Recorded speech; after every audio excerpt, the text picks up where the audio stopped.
Guys, if you're preparing for ARIDI Grade A, for which the notification can come anytime soon, ठीक है? I know there have been delays और भी बढ़ सकते हैं, but ultimately we all know that there is a great chance of notification coming.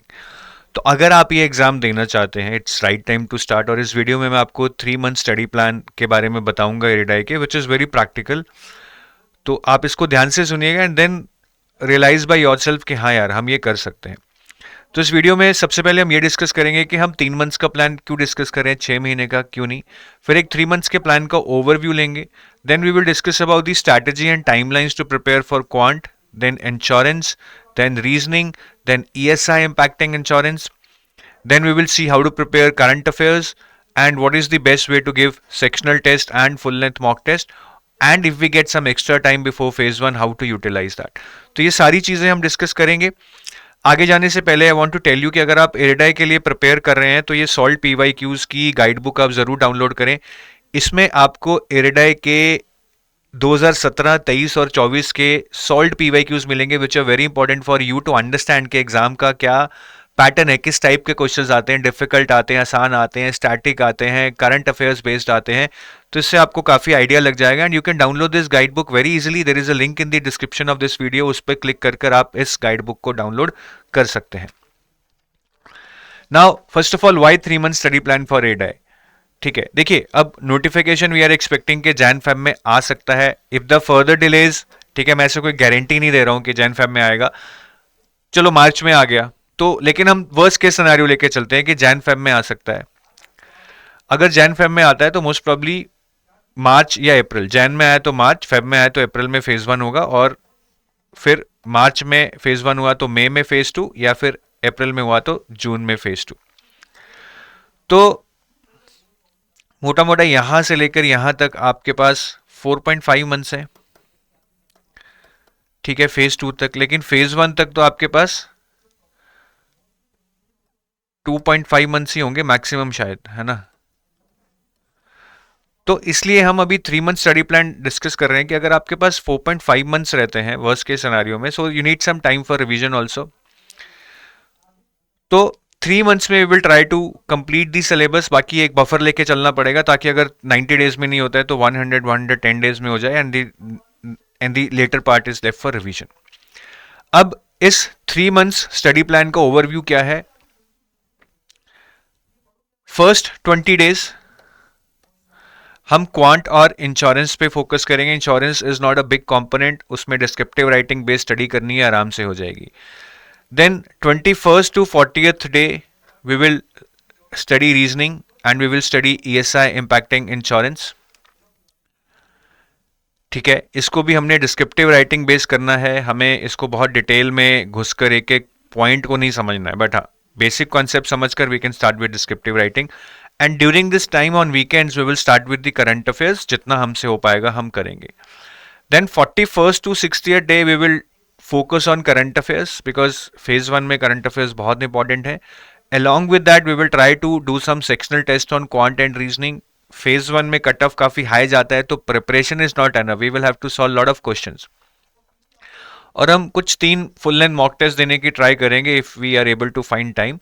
और उसके बाद जो भी टाइम बचेगा, शायद 30 डेज बचे, शायद 15 दिन बचे, उसमें आप करंट अफेयर्स रिवाइज कीजिए, around 7 full length mock test कीजिए, यहाँ पे 3 दे देंगे तो 7 यहाँ पे दीजिए, और जितना भी टाइम है उसमें क्वांट रीजनिंग इंग्लिश के प्रैक्टिस क्वेश्चंस कीजिए या सेक्शनल टेस्ट दीजिए। कुछ सब्जेक्ट्स जैसे कि जो फेज 2 की इंग्लिश है वो फेज 1 के बाद ही करनी चाहिए, अभी नहीं करनी चाहिए, because you don't have much time. Management भी काफी लोगों को आता होगा, बिकॉज आरबीआई की तैयारी काफी लोगों ने की है, तो मैनेजमेंट भी lot of people would know they can start it after phase 1 only. अभी शायद ना करें आप तो अच्छा होगा। फिर न्यू करंट अफेयर्स करने पड़ेंगे, that would be there between phase 1 and phase 2।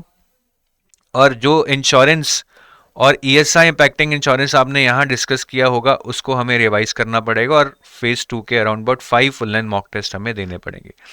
तो मैं अभी आफ्टर फेज 1 जो करना है उसकी डिटेल्ड गाइडलाइंस या स्ट्रैटेजी नहीं डिस्कस करूंगा, we will focus on this part के फेज 1 तक जो करना है उसको कैसे कैसे एग्जीक्यूट करना है। ठीक है, तो सबसे पहले स्टडी प्लान में we need to focus on phase one with full attention. मैंने पहले भी बताया है, फेज वन में इरिडाई में 160 में से कट ऑफ लास्ट ईयर 110 के करीब गई थी। So this is a very high cut off. अगर हम फेज वन पे ध्यान नहीं देंगे तो फेज टू की तैयारी करने का कोई फायदा नहीं है। पेपर ईजी है बट कट ऑफ्स हाई जाते हैं। फेज टू सिर्फ डिस्क्रिप्टिव है, ठीक है, फेज टू सिर्फ डिस्क्रिप्टिव है। तो डिस्क्रिप्टिव राइटिंग अपने आप में मुश्किल है, बट डिस्क्रिप्टिव राइटिंग के लिए आपको कॉन्सेप्ट्स के बहुत डेप्थ में नहीं जाना है। आप अगर ओवरऑल कॉन्सेप्ट समझ पा रहे हैं, एग्जैक्ट डेटा नहीं समझ पा रहे हैं, या एग्जैक्ट हर वर्ड नहीं समझ पा रहे हैं, that's okay, because you need to learn to write in your own language by expressing the concept. और till last year descriptive writing pen and paper based था, शायद इस बार ऑनलाइन हो जाए, ठीक है। तो अभी हम कह नहीं सकते कि आपको किस तरह प्रैक्टिस करनी चाहिए, बट एटलीस्ट आप पेन पेपर बेस्ड प्रैक्टिस तो करते रहिए, which was there as per last year pattern. And prepare for phase one and two in parallel. ये बहुत जरूरी है कि हम अलग अलग फेज वन और फेज टू को ना पढ़े, इनको हम पैरेलल में पढ़े, ठीक है। तो ये हमारा बेसिकली एक ओवरव्यू है कि हमें स्टडी प्लान को कैसे एग्जीक्यूट करना है, कुछ गाइडलाइंस हैं। अब हम देखते हैं कि हमें क्वांट को कैसे प्रिपेयर करना है। The first item on our list quant का। अगर मैं सिलेबस देखूं तो ये चैप्टर्स हैं, आप वीडियो को पॉज करके नोट कर सकते हैं, मैं इनके एक एक करके नाम नहीं लूंगा। अगर मुझे इनकी प्रायोरिटी सेट करनी है, so this would be the priority. I start with simplification, number series, quadratic, percentage, ratio, proportion, DI. यहां तक ही काफी क्वेश्चंस आपके पेपर में आ जाएंगे। उसके बाद बाकी चैप्टर्स छोड़ने नहीं है, जो नीचे हैं ये भी मुझे करने हैं। The reason why I am saying is because the cut offs are so high that you can not afford to leave any chapter, आपको सारे चैप्टर करने पड़ेंगे। टारगेट मार्क्स में हम क्वांट की बात करें तो sectional cut of last year was 10 marks quant में, सारे सेक्शंस में इनफैक्ट, ठीक है। कोई भी सेक्शन हो, सब में sectional cut of was 10 marks. तो क्वांट आपका 40 नंबर का आता है, उसमें सेक्शनल कट ऑफ 10 मार्क थी। बट क्या 10 मार्क लेने सफिशिएंट होंगे? नहीं होंगे, because overall cut off is 110 out of 160। तो अगर आप क्वांट में 10 नंबर लाए हैं तो 110 पे आप कैसे पहुंचेंगे? बिकॉज आपको क्वांट में 30 out of 40 kind of you should be targeting. तो आपको ये सारे चैप्टर करने हैं। हालांकि प्रायोरिटी बताई जा रही है, but you would have to do all these chapters because only then you would be able to reach this target score of 110। And level of questions is not that difficult. ये देखिए, simplification का मतलब आसान question है, ठीक है। ये regulatory body level पे आके तो आप ये कर सकते हैं। क्वाड्रेटिक इक्वेशन का बहुत ही आसान क्वेश्चन है, रूट्स निकाल के you can easily find the relationship, ठीक है। डीआईबी जो एग्जाम में आती है डुएबल होती है, it is not tough as what you get in RBI grade B. Sources की बात करें तो I would recommend this book R S. Agarwal for quantitative aptitude. ये आपके लिए अच्छी बुक है, आई थिंक इसमें ये लेवल ही आता है। बाकी साथ में आप टेस्ट सीरीज और फुल लेंथ मॉक टेस्ट और सेक्शनल टेस्ट जरूर दें। कोई टेस्ट सीरीज ज्वाइन कर लें so that you can practice exam type questions through full length mock test. You can get to know के how you are managing your time, how you are selecting your questions, तो आपको काफी clarity आ जाएगी। बाकी ये quant के बारे में हो गया। अब अगर हम इंश्योरेंस के ऊपर जाएं, इंश्योरेंस जो कि डिस्क्रिप्टिव राइटिंग बेस्ड पेपर है। इंश्योरेंस इज एक्चुअली आपका एक पेपर होता है फेज टू में, इंश्योरेंस एंड मैनेजमेंट, ठीक है। मैनेजमेंट अब अभी नहीं कर रहे हैं, I have told you that do it after phase one because most of you would have done management for RBI also. तो हम अभी इंश्योरेंस पे फोकस करेंगे। ये टोटल 100 मार्क्स का आता है ये पेपर। इसमें से generally management 65 and insurance 35 marks का आता है। So when we are studying और discussing the strategy for insurance, we are discussing the strategy for this 35 marks worth of insurance, ठीक है। तो 2025 में क्या हुआ था, जैसे मैंने बताया, इंश्योरेंस 25 मार्क्स की आई थी, मैनेजमेंट 65 मार्क्स की। इंश्योरेंस में टोटल 5 क्वेश्चंस आए थे, 4 क्वेश्चन 7.5 मार्क्स के थे और 1 क्वेश्चन 5 मार्क का था। और मैनेजमेंट में 4 क्वेश्चन आए थे, 2 क्वेश्चन 20 मार्क के थे और 1 क्वेश्चन 15 मार्क का था, 1 10 मार्क का था। तो ये वेटेज चेंज होती रहती है, कभी ज्यादा क्वेश्चन 20 मार्क के आ जाएंगे, कभी 15 मार्क के आ जाएंगे। But the important point you need to understand is के around 8 to 10 questions needs to be done और इसमें आपको सिर्फ 60 मिनट्स मिलते हैं। मतलब ये 8 to 10 questions worth 100 marks in this paper, insurance and management, now I am talking about insurance and management and not only about insurance. 100 questions needs to be done in 60 minutes, which means time would be very critical. आप बिल्कुल मतलब question पढ़कर सोच नहीं सकते हैं. You would have to start writing it as soon as you understand the question. और यहाँ पे गोल्डन रूल आप लेके चल सकते हैं दैट फॉर एवरी 10 मार्क्स, अगर कोई क्वेश्चन 20 मार्क का है, for every 10 mark you will write 80 to 100 words. So if a question is worth 20 marks, you will write 100 into 2, around 200 words. तो ये आप ट्रिक और एक रूल यूज कर सकते हैं to actually define for yourself that how many words you will be writing a particular question in. ठीक है, बाकी ये पैटर्न डिफाइन नहीं है. हो सकता है कि इंश्योरेंस ज़्यादा मार्क्स का आ जाए, मैनेजमेंट कम मार्क्स का आ जाए, बट पिछले 2 साल में इंश्योरेंस का वेटेज 35 है, मैनेजमेंट का वेटेज 65 ही रहा है. तो अब हम इंश्योरेंस की स्ट्रैटेजी डिस्कस करेंगे. जैसे मैंने बताया, insurance is just 35 marks and management is 65 marks as per previous trends. तो अभी जो हम इंश्योरेंस की स्ट्रैटेजी डिस्कस कर रहे हैं, this is for these 35 marks. तो इंश्योरेंस के सिलेबस में first unit is history of insurance and principles of insurance. Then the second unit is on risk and uncertainty. Basically it's about risk. Third unit is on legal foundations of insurance, some basics of group insurance, health insurance and role of intermediaries in insurance, जो brokers वगैरह होते हैं. Then insurers क्या क्या functions perform करते हैं, क्या क्या products हैं, उनको कैसे price किया जाता है, distribute कैसे किया जाता है, ये सब हम पढ़ेंगे. And last में we will study about insurance lines and products. Health insurance होती है, मोटर इंश्योरेंस होती है, लाइफ इंश्योरेंस होती है. ये सारी चीजें हम इस यूनिट में डिस्कस करते हैं. तो इंश्योरेंस में इंपॉर्टेंट चैप्टर्स कौन कौन से हैं?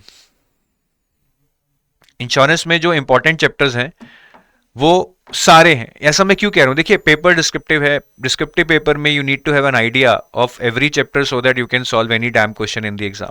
तो अगर आप इसमें से चैप्टर्स छोड़ के जाएंगे, उसमें से डिस्क्रिप्टिव क्वेश्चन आ गया कोई 20 नंबर का, ऐसा तो है नहीं ऑब्जेक्टिव क्वेश्चन आएगा 1 नंबर का, 2 नंबर का, then you would be thinking यार थोड़ा बहुत पढ़ ही लेता. तो सारे चैप्टर्स पढ़ के जाने हैं, कुछ छोड़ना नहीं है. That should be very clear in your mind.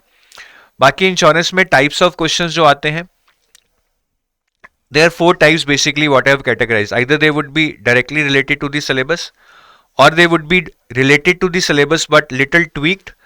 Then which is bit shocking that insurance आपका basically पेपर 3 है. ठीक है, तो फेज 2 में जो पेपर 3 है इंश्योरेंस वाला, उसमें एक पेपर 2 है आपका ESI इम्पैक्टिंग इंश्योरेंस. उसके सिलेबस से भी क्वेश्चन आ जाते हैं. ठीक है, मतलब पेपर 3 में पेपर 2 के सिलेबस से क्वेश्चन आते हैं जो आप कर पाएंगे क्योंकि आप पेपर 2 की तैयारी भी करेंगे. And the last is case study, DIRC based questions भी आते हैं एग्जाम में. तो I will show you the examples. अगर मैं डायरेक्ट रिलेटेड टू सिलेबस की बात करूं तो जैसे क्वेश्चंस आए हैं, व्हाट इज री insurance, what is concentration risk. ठीक है, तो ये आप देखेंगे री इंश्योरेंस आपके सिलेबस में है. कंसंट्रेशन रिस्क ये बेसिकली रिस्क वाले यूनिट से है. इंश्योरेबल इंटरेस्ट, ये इंश्योरेबल इंटरेस्ट आपके सिलेबस में है.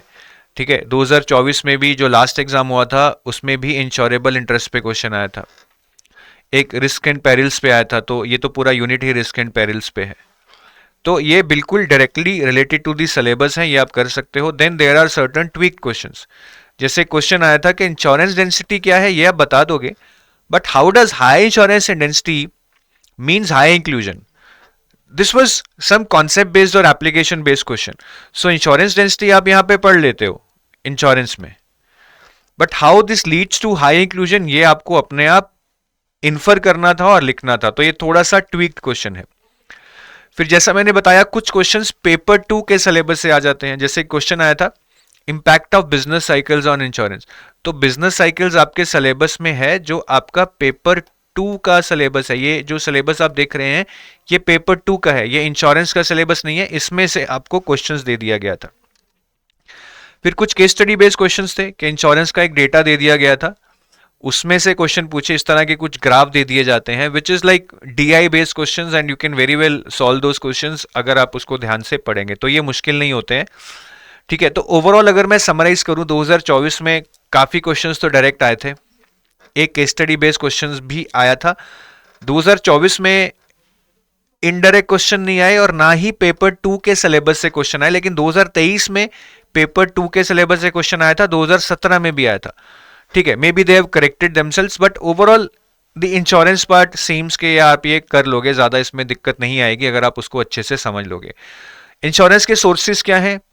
एक तो ये बुक है, इसको आप सेलेक्टिवली पढ़ सकते हो as per the needs of the exam, ठीक है। या फिर ये है एक हमारा IC38 स्टडी मटेरियल होता है, ये आप नेट पे सर्च कर लेंगे, एडाई की वेबसाइट पे भी आपको मिल जाएगा शायद। फिर एडाई की एनुअल रिपोर्ट बहुत इंपॉर्टेंट है, ये आप जरूर पढ़ के जाएं। फिर एक इंट्रोडक्शन टू इंश्योरेंस डॉक्यूमेंट है, ये एडाई की वेबसाइट पे मिल जाएगा। और एक हैंडबुक ऑफ इंश्योरेंस है, ये भी एडाई की वेबसाइट पे मिल जाएगी। ये 4 सोर्सेज आप वहां से पढ़ सकते हैं। एडाई की वेबसाइट मतलब एडाई की ही, ये इंश्योरेंस की एक गवर्नमेंट की ही वेबसाइट है, policyholder.government.in, यहां पे जाकर आपको ये चीजें मिल जाएंगी। अब इंश्योरेंस तो I think you would be able to understand, but the main point is that the paper is descriptive, right? IRDAI is totally descriptive. There are no MCQs in phase 2. तो अब हम इसका कैसे करेंगे, मतलब हम इसको आंसर राइटिंग को कैसे सीखेंगे, ठीक है? बिकॉज ये एक इजी पार्ट नहीं है, ये टफ पार्ट है और हमें ये सीखना है। तो will just reading suffice for you? The answer is no. You are missing something if you are not practising. तो डिस्क्रिप्टिव राइटिंग हमें प्रैक्टिस करनी है। सबसे पहले तो हमें डर लगेगा कि हम लिख नहीं पाएंगे, हमसे कंटेंट नहीं लिखा जा रहा है, हम भूल जाते हैं, स्पीड नहीं बन रही है, but that is all psychological. We have all attempted descriptive papers in graduation 10 12, so we can all do it. So you have to believe in yourself कि मुझे करना होगा, तभी आप कर पाओगे। और बहुत सारी, पहले तो सिंपल सिंपल चीजें आप एड्रेस कीजिए। आप स्पेलिंग एंड ग्रामेटिकल एरर्स पे कंट्रोल लाइए। काफी बार हमें स्पेलिंग या ग्रामेटिकल एरर्स मतलब आते हैं, बट हम फिर भी वो एरर्स कर रहे होते हैं, तो प्लीज अवॉइड दैट, इसके नंबर कटते हैं, ठीक है। टाइपिंग या राइटिंग स्पीड आप मान लीजिए, अब इस साल पता नहीं, लोग कह रहे हैं कि एग्जाम ऑनलाइन होगा, तो ऑनलाइन होता है तो टाइपिंग स्पीड नहीं तो राइटिंग स्पीड आपकी होनी चाहिए, सो that you complete your exam. And word limit बहुत इंपॉर्टेंट हो जाती है रिडाई में, पेपर बहुत लेंदी आता है, टाइम बहुत कम होता है, so you would have to do a very calculative approach कि यार इतने वर्ड्स में लिखना है और उसमें आपको खत्म करना पड़ेगा अगर आपको ओवरऑल पेपर खत्म करना है। आंसर्स में आप अच्छे एग्जाम्पल्स दीजिए, डेटा और फैक्ट्स और ट्रेंड्स को कोट कीजिए, ठीक है। Structure and linking is very important. Structure and linking के बिना चीजें नहीं आगे बढ़ेंगी। I mean, you cannot write randomly. You would have to make a proper structure and create a link between the paragraphs. ठीक है. And practice as on exam day. Exam day पे क्या होता है? They will give you this much size of window in which you would have to type your answers. The problem it creates is that we are used to writing or typing on a big screen. ठीक है. अगर pen and paper based हुआ तो कोई issue नहीं है, but शायद इस साल कह रहे हैं कि एग्जाम ऑनलाइन हो जाएगा, तो इतनी सी विंडो में जब आप टाइप करेंगे it will start scrolling vertically, which can create a problem because we are not use to it. बाकी आप अलग अलग तरह के कीबोर्ड घर पे लाके रखिए so that you are not use to one type of keyboard. Exam में अलग ही कीबोर्ड मिलेगा, उस पर स्पीड नहीं बनेगी अगर आपको एक ही कीबोर्ड पे टाइप करने की आदत है। तो अच्छा यही होगा कि आप पहले ही 8-10 टाइप के कीबोर्ड लाकर रखिए और उनको चेंज करते रहिए, और ये सारी चीजें आप प्रैक्टिस से ही सीख पाएंगे। There is nothing no which can be helpful कि आप एक वीडियो देख लेंगे और ये कर लेंगे। बाकी अगर answer writing pen and paper based रहती है एग्जाम में, so you need to draw some graphs, flow charts, and your handwriting also becomes very very important. But शायद एग्जाम ऑनलाइन हो जाएगा तो ये फैक्टर्स अब आपको कंसिडर नहीं करने पड़ेंगे। एंड descriptive writing के लिए the most common problem is that people say that we understood the concept but we are not able to recall. तो रिकॉल बनाना पड़ेगा कि आपके आगे कुछ नहीं है, कोई ऑप्शंस वगैरह नहीं है जैसे ऑब्जेक्टिव में होता है, बट आप आंसर को रिकॉल कर पा रहे हो बिकॉज आपने वो पढ़ा था। तो I think you need to make some mind maps to actually increase your recall power, that is all I can say. तो ये इंश्योरेंस का हो गया। बाकी आप वीकेंड पे करंट अफेयर्स जरूर पढ़ें, ठीक है। मैं आपको आगे जाके बताऊंगा करंट अफेयर्स कैसे पढ़ने हैं, तो यहाँ पे हम डिस्कस करेंगे कि करंट अफेयर्स कैसे पढ़ने हैं। तो जो भी स्ट्रैटेजी मैं यहाँ बताऊंगा उसी स्ट्रैटेजी के साथ आपको वीकेंड पे करंट अफेयर्स पढ़ने हैं। नेक्स्ट हम रीजनिंग के बारे में डिस्कस करते हैं। तो रीजनिंग को हम कैसे प्रिपेयर कर सकते हैं? This is the syllabus of reasoning what we can decode from the previous year papers, ठीक है। बाकी आप इस प्रायोरिटी सीक्वेंस में कर सकते हैं, मतलब इन चैप्टर्स को फर्स्ट प्रायोरिटी दे दीजिए, then whatever is left on this side उसको आप बाद में कर लीजिए। बट आई वुड से कि आप सारा करने की ट्राई कीजिए, ठीक है। जैसे कि क्रिटिकल रीजनिंग भी अब मत छोड़िए, ये भी बहुत इंपॉर्टेंट हो जाती है एग्जाम में, क्योंकि कट ऑफ बहुत हाई जा रहा है।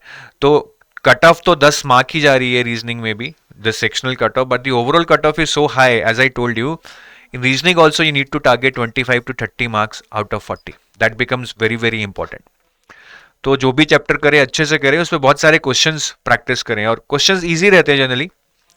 जैसे अगर आप वीडियो को पॉज करके इन क्वेश्चंस को सॉल्व करने की ट्राई करेंगे, I am sure you would be able to solve it. Puzzles और अरेंजमेंट्स जो आते हैं वो भी ज्यादा डिफिकल्ट नहीं होते हैं, but obviously you can be stuck in one of those, तो आप उनको एंड में ही सॉल्व करने की कोशिश करें, पहले आप बाकी टॉपिक्स के क्वेश्चन सॉल्व कर लें। रीजनिंग की सोर्सेज में I think the best bet is कि आप verbal and non verbal reasoning by doctor RS Agarwal, you can use it. There is another book on logical reasoning for cat bye Arun Sharma, ये थोड़ी tough है, शायद आपको इसकी जरूरत नहीं है, and you can solve some puzzles और something using K Kundan book, right, which can help you in puzzles and arrangements. But the first bet should be RS Agarwal verbal and non-verbal reasoning. So that was about reasoning in short. Baki next is ESI impacting insurance, which is your paper 2 basically. ठीक है, तो हमारा phase 2 में paper 2 आता है ESI impacting insurance।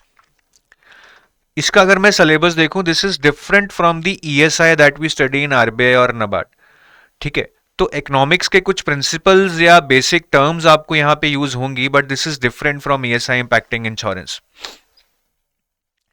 तो first unit is basically on economic growth, insurance penetration and all that. Then second unit is on financial markets, ठीक है, financial markets and risk. Then third unit is again on how risk is to be measured, to be controlled, risk का impact क्या होता है, री insurance से कैसे risk को कंट्रोल किया जा सकता है, ये सब कुछ हम थर्ड यूनिट में डिस्कस करते हैं। Fourth unit is basically about reforms in the insurance sector, IRDAI क्या रोल प्ले करती है, एक्चुअरीज क्या रोल प्ले करते हैं, वो सारा हम इस यूनिट में डिस्कस करेंगे। And fifth unit is basically about social structure in India, कि how insurance, micro insurance, pension schemes need to be taken to the lowest strata of the society. तो ये पूरा हमारा सिलेबस है, थोड़ा बहुत RBI ESI से मैच करेगा, but this is totally different. अब जो इकोनॉमिक एंड सोशल इश्यूज का पेपर आता है, उसमें 2023 और 2025 में कॉमन पैटर्न आया है। दो पार्ट आते हैं, पार्ट 1 एंड पार्ट 2। पार्ट 1 में 24 नंबर के 3 क्वेश्चन आएंगे, ठीक है, 3 क्वेश्चन आएंगे, मतलब 5 आएंगे, आपको 3 करने होंगे, and each question is worth 24 marks. फिर पार्ट 2 में 6 क्वेश्चन आएंगे, आपको 4 करने होंगे, and each question is about 7 marks. So यहाँ पे 24 into 3 this is 72, and 7 into 4 this is 28, the total becomes 100, ठीक है जी। तो यहां पे अब की पॉइंट्स क्या हैं, यहां पे अब की पॉइंट्स क्या हैं, सबसे पहले तो you would have to solve 7 questions in 60 minutes. Again, time would be something very crucial, and it's very difficult to complete 7 questions in 60 minutes. तो बेसिकली क्योंकि 24 मार्कर्स जो 3 क्वेश्चन हैं, ये 72 मार्क्स के हैं, और ये 28 मार्क्स के हैं जो 7 मार्कर हैं।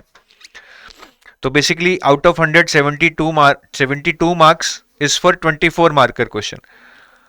तो 60 में से 72% टाइम आप 24 मार्कर क्वेश्चंस को दे दें, तो अप्रॉक्सीमेटली 43 मिनट्स में आपको ये 3 क्वेश्चंस करने होंगे, बाकी 17 मिनट में आपको ये 4 क्वेश्चंस करने होंगे। सो you can feel the time pressure, ठीक है। यहाँ पे हर क्वेश्चन के लिए सिर्फ 4 ही मिनट मिल रहे हैं आपको, but that is as per the weightage, क्योंकि ईच क्वेश्चन 7 ही मार्क्स का है, तो आप उसको जल्दी जल्दी लिखेंगे, उसको जस्टिस करेंगे उस टाइम में और उस वर्ड लिमिट में लिखकर।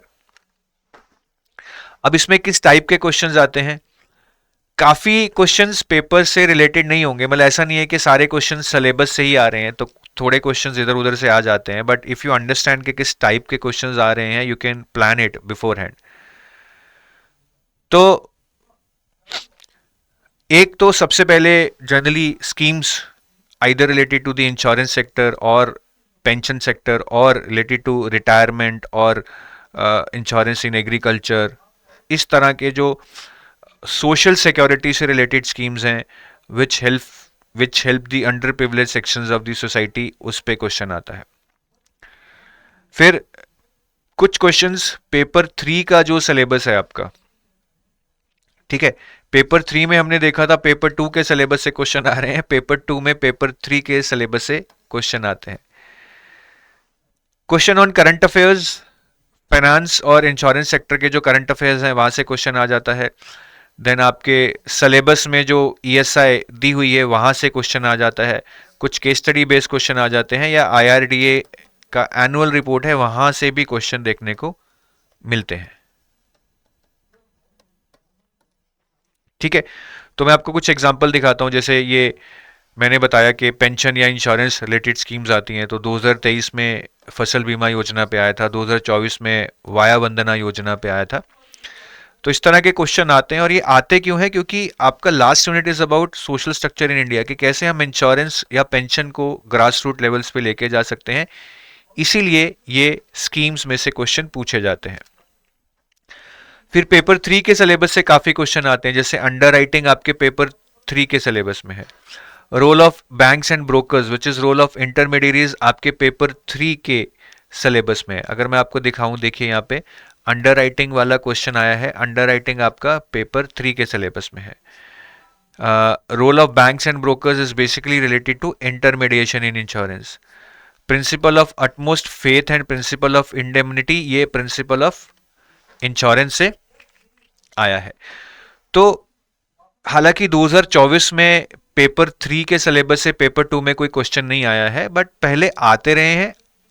I think they have corrected themselves, क्योंकि जो लास्ट पेपर हुआ था 2024 में, उसमें पेपर 2 में ना तो पेपर 3 का कोई क्वेश्चन आया और पेपर 3 में ना कोई पेपर 2 का क्वेश्चन आया, but earlier it used to happen. That's why I'm telling you, not just on previous year but on many previous year papers.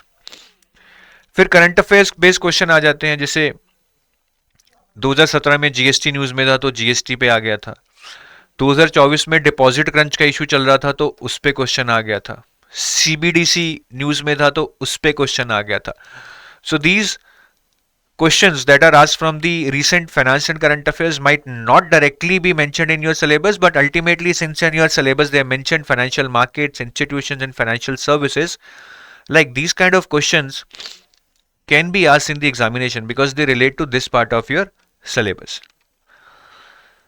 फिर कुछ नॉर्मल कॉन्सेप्ट्स ऑफ इंश्योरेंस पे क्वेश्चन आते हैं, ठीक है, जैसे मॉनेटरी पॉलिसी पे एक बार क्वेश्चन आया था, ठीक है, लास्ट ईयर ये रिस्क बेस्ड कैपिटल पे क्वेश्चन आया था, लॉस मिनिमाइजेशन पे क्वेश्चन आया था। ये सारे आपके सिलेबस से ही तो रिलेटेड है।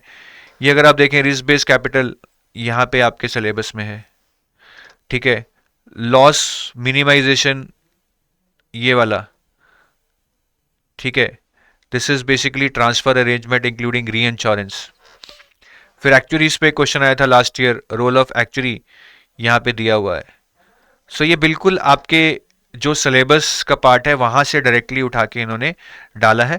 और 2023 में कुछ केस स्टडी बेस्ड क्वेश्चंस भी आए थे, हालांकि 2024 में वो नहीं आए हैं, and some data was given and you would have to solve based on that data which was easy, ठीक है। और लास्ट इरडा एनुअल रिपोर्ट से क्वेश्चन आते हैं, ठीक है। देखिए लास्ट ईयर ये 2-3 क्वेश्चन आए थे, टेक्नोलॉजी एडॉप्शन पे आया था, ये इरडा एनुअल रिपोर्ट में से आया था। सॉवरेन ग्रीन बॉन्ड्स पे आया था, ये भी इरडा एनुअल रिपोर्ट में से आया था।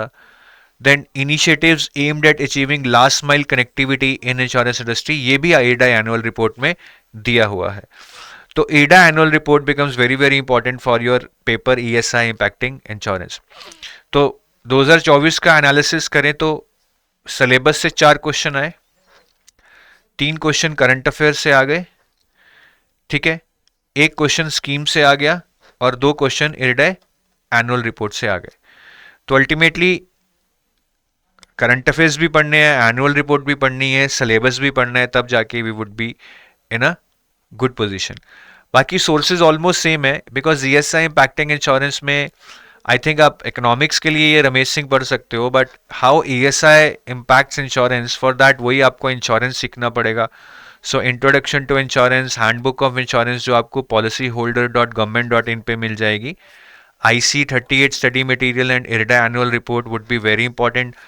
PIB एक वेबसाइट है जहां से आप स्कीम्स पढ़ सकते हैं जो एग्जाम में पूछी जा सकती हैं. ठीक है, बाकी एडिटोरियल्स पढ़िए आप for current affairs, economic times और बिजनेस स्टैंडर्ड में, वहां से डिस्क्रिप्टिव क्वेश्चन आपको एग्जाम में पूछा जा सकता है. बाकी नाउ हम करंट अफेयर्स के बारे में पढ़ते हैं. करंट अफेयर्स कैसे करने हैं. So if I show you the overall plan of current affairs, तो काफी एरियाज से they ask you questions, but insurance current affairs यहाँ से 4-5 क्वेश्चंस आएंगे. सो these current affairs are related to the developments in the insurance companies. Insurance static जो आपने अभी discuss किया था हमने कि इंश्योरेंस आपको पढ़ना है, वहां से स्टैटिक क्वेश्चन आ जाते हैं 4-5. ठीक है, बाकी मिसलेनियस करंट अफेयर्स में वही sports, awards, obituary, science and tech, 16 से 17 क्वेश्चन यहाँ से आ जाते हैं. रिपोर्ट्स एंड स्कीम में से around 2-3 question each. ESI current affairs again 2-3 question each, and then there would be some static GA related to banking और फाइनेंस जहां से 3 से 4 क्वेश्चंस आ जाते हैं. सो आई थिंक ये एरिया बहुत इंपॉर्टेंट है.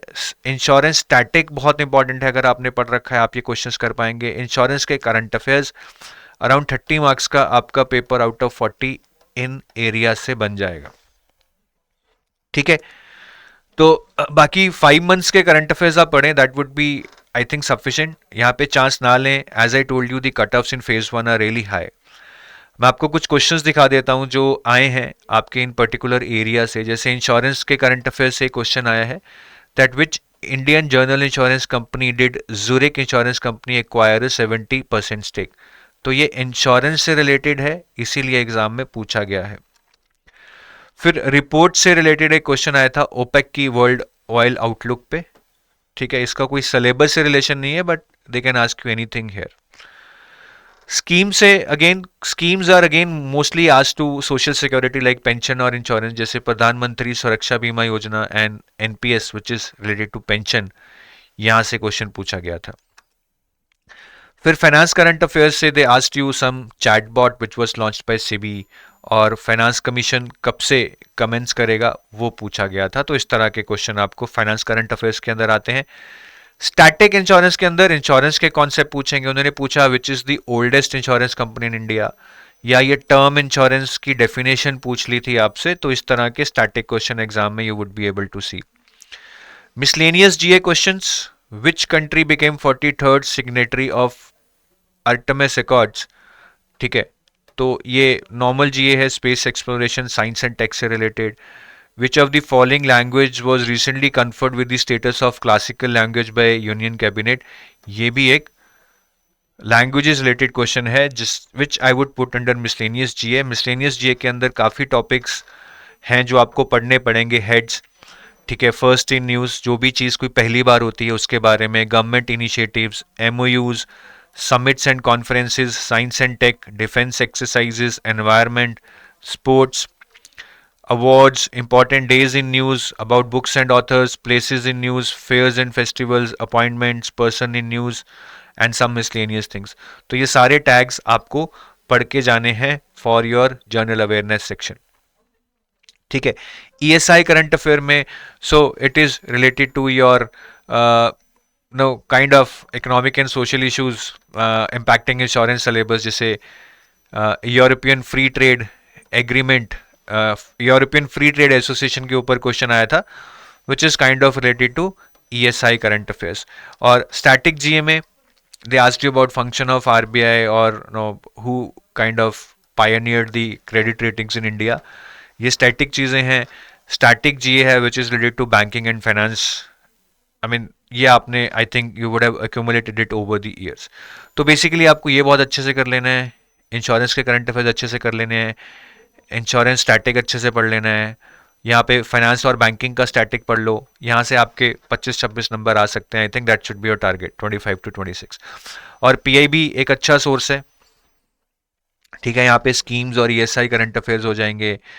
Finance current affairs, insurance current affairs Hindu और इकोनॉमिक टाइम्स से हो जाएंगे आपके. ठीक है। बाकी अगर आप कोई कंपाइल्ड मैगजीन पढ़ रहे हैं, कोई आपके पास paid course, I think that's the best bet कि आप वहाँ से चीज़ों को पढ़ें, ताकि आप आसानी से बस पढ़ पाएँ, कोई आपको चीज़ फ़िल्टर नहीं करनी है, कोई नोट्स नहीं बनाने हैं। So this can also be the last solution. बाकी सेक्शनल टेस्ट और फुल लेंथ मॉक टेस्ट कैसे देने हैं? सेक्शनल टेस्ट और फुल लेंथ मॉक टेस्ट बहुत इंपॉर्टेंट है, क्योंकि एग्जाम जैसा मैंने बताया फेज 1 में कट ऑफ हाई जाएगी। You would have to manage your time, you would need to learn to manage your how to select your questions, how to manage your emotions, how to leave the questions if you are spending too much time on that. All that you can learn only by solving a lot of sectional test and full length mock test. So give lot of sectional test and full length mock test, as many as you can, because reading is not sufficient unless and until you also need to manage your time, emotions, and everything that is required to be there in the exam. बाकी जो भी time आपको extra मिलेगा once you cover your syllabus, I think उसमें आप revision कीजिए current affairs की, quant reasoning के और सेक्शनल टेस्ट सॉल्व कीजिए या क्वेश्चंस प्रैक्टिस कीजिए, and try to give 7-8 mock test which shall be as a final thing. ऐसा नहीं है कि मॉक टेस्ट दे के 50 नंबर आए तो ठीक है, अब इससे गलतियां निकाल लेते हैं। I think if not 7, at least 5 mock test that you give in the end should be the final ones, as in you are sitting in the exam, so that you are under pressure to perform and you know कि यार ये मेरे लिए do और die situation है। बाकी ये चीज़ें आप फेज़ 1 के बाद करेंगे। I am not giving you the strategy for this, that would B too much. अभी आप टिल फेज़ 1 तक जो जो करना है उसकी स्ट्रैटेजी आप अच्छे से एग्जीक्यूट कीजिए। और अगर आप एडाई के कोर्सेज देख रहे हैं, right, so you can go to our website, and हमारे पास एडाई का सिल्वर कोर्स है which is for phase 2, gold courses for phase 1 and 2, and both the courses would include interview, and then there is a trial course also if you want to check कि यार एरिडाई में